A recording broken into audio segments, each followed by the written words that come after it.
It was supposed to be a normal Saturday morning, coffee, a quiet walk, and a bit of sunshine. But everything changed in an instant. My wife, 6 months pregnant, was walking back from the community park when two HOA enforcers blocked her path over what they claimed was a violation, something about her not using the right sidewalk. What happened next left her shaken and in tears, and left me, a military husband trained to stay calm under pressure, absolutely furious. We moved into this neighborhood hoping for peace and safety, not to be harassed by people drunk on power. What started as a petty complaint quickly escalated when one of the enforcers got in her face, shouting and refusing to let her pass. She tried to avoid conflict, but they wouldn't back off. That's when things took a turn we never expected. As I got the call from her, panicked, crying, I dropped everything. This wasn't just about some made-up rule anymore. This was about protecting my family. What those HOA reps did next crossed every line, and I knew they had to be held accountable. They thought I'd stay silent.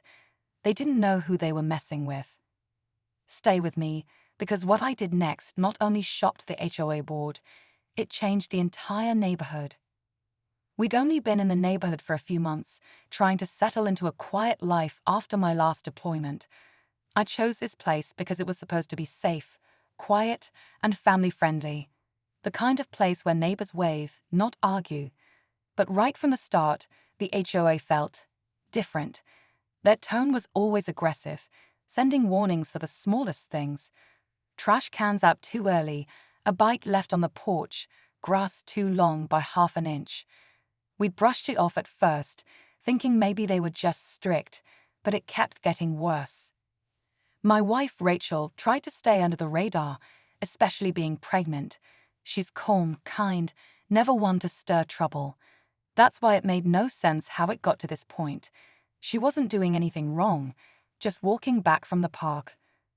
But those two HOA enforcers had already been watching her. We'd heard rumors that certain families, especially newer ones, were being singled out. We just never imagined it would happen to us. When I got to her, she was sitting on the curb, still shaken, surrounded by a few neighbors who had come out when they heard yelling. She didn't even have to say much. I could see it in her eyes. Something was seriously wrong. And I wasn't about to let it slide. I helped Rachel into the car, trying to stay calm, but inside I was boiling. She kept repeating, they wouldn't let me pass. They got in my face. One of them grabbed my arm. It was hard to believe this was over a sidewalk rule, or any rule, for that matter. She wasn't even on HOA property when it happened. The deeper issue here wasn't just some policy, it was about control. And it wasn't the first time we'd felt it. A few weeks earlier, a neighbor named Mike had warned me about those same two enforcers. He said they liked to pick targets, usually people who didn't push back. They flexed their badge like they're cops, he told me. I didn't take it seriously then. I do now. When I tried calling the HOA office that afternoon, I got sent to voicemail. No call back. No response to the emails. But later that night, I found a fresh violation notice taped to our front door. Something about disrupting community harmony. No explanation, just a warning. Almost like they were trying to shut us up before we even spoke out. And here's where things started getting even weirder. A neighbor's security camera had picked up part of the incident. Another neighbor said the HOA board had warned residents not to get involved. People were starting to whisper. Some were scared to talk, but a few began sharing stories, similar harassment, threats of fines, random citations that never made sense. The more I listened, the more I realized this wasn't just about us. This was a pattern, a community under quiet pressure, an HOA that thought they were untouchable. And that's when I made a decision, not just to protect Rachel and our baby, but to dig deeper, to find out who these enforcers really were and who was backing them behind closed doors, because something here wasn't right. But I had no idea just how far it would go, or how dangerous it might get. I spent the next few days gathering everything, photos of the violation notices, timestamps from Rachel's walk, even screenshots of community posts that had been mysteriously deleted after mentioning HOA harassment. I stayed up late watching the security footage from our neighbor's camera over and over. It wasn't crystal clear, but you could definitely see the two enforcers blocking Rachel's path and one of them reaching toward her. That alone should have been enough to start an investigation. But every time I tried going through the official HOA channels, I hit a wall. Then things started happening that didn't feel like coincidence. My car tires were mysteriously slashed one morning. No security footage this time. The cameras facing the street had all gone dark overnight. When I asked the HOA about it, they shrugged it off. "We're not responsible for personal property," they said, but the timing was too perfect. A few of our supportive neighbors began getting sudden fines for nonsense: overgrown bushes, kids chalking on the sidewalk, a dog barking past 9 p.m. It was like the HOA was cracking down on anyone who dared speak out.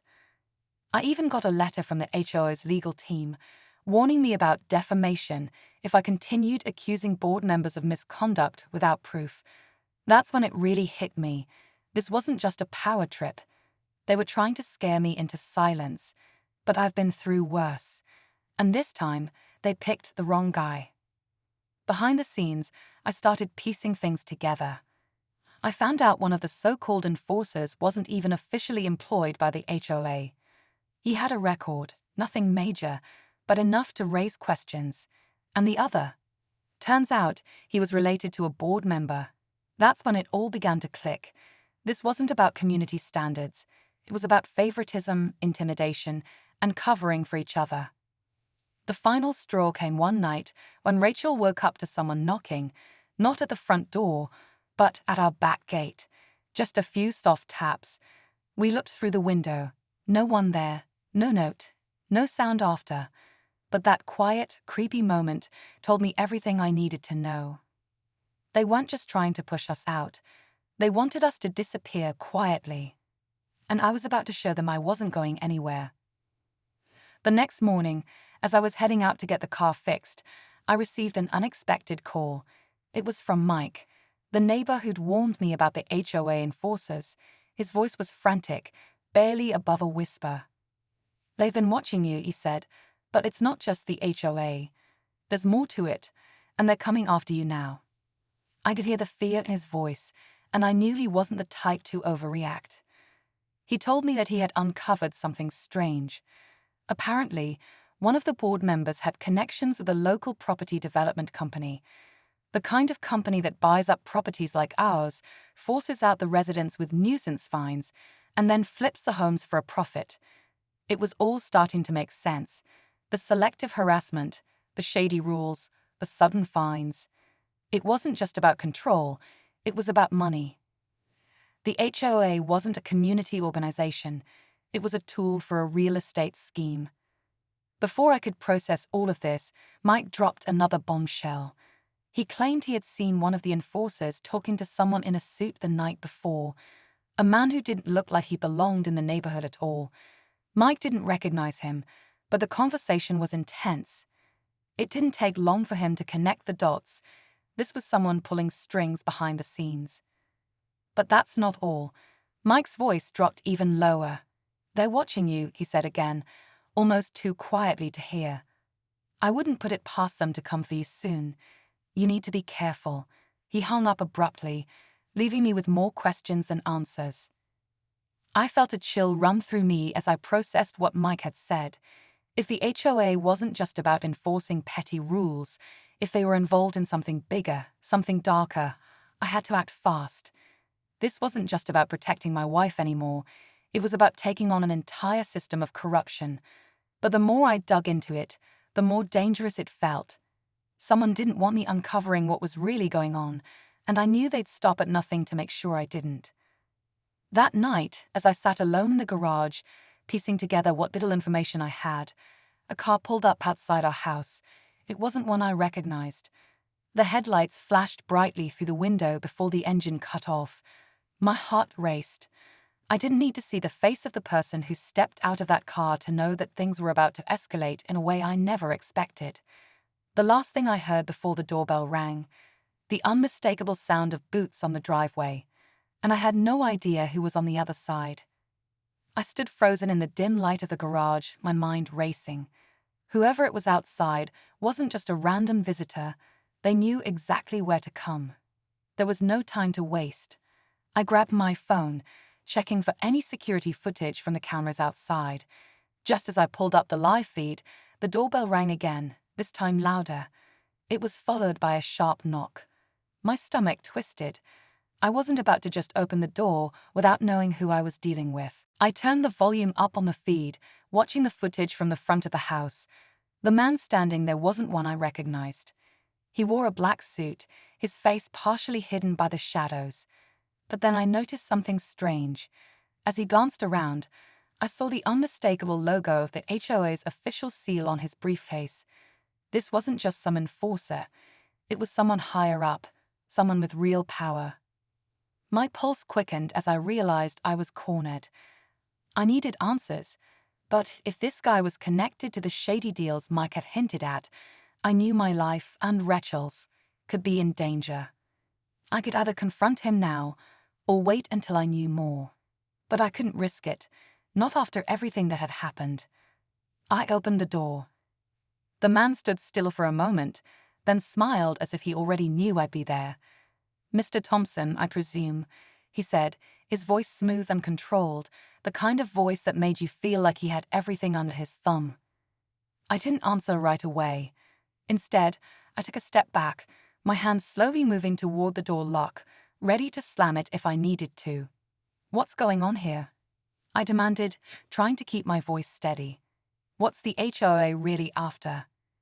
He took a slow step forward, clearly enjoying the tension. "Mr. Thompson, you're not the first to ask these questions. But I'll tell you this, it's not just about a neighborhood, it's about control. We've been managing this area for years.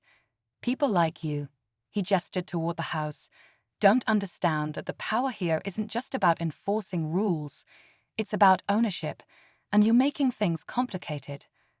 I felt a chill run through me. This was more than just some local racket. It was a carefully orchestrated operation. A plan to push people out, take control, and flip properties for profit, all under the guise of the Homeowners Association. But he wasn't done. He leaned in closer, his voice lower now. "But there's something you don't know, Mr. Thompson. You've been digging into the wrong things.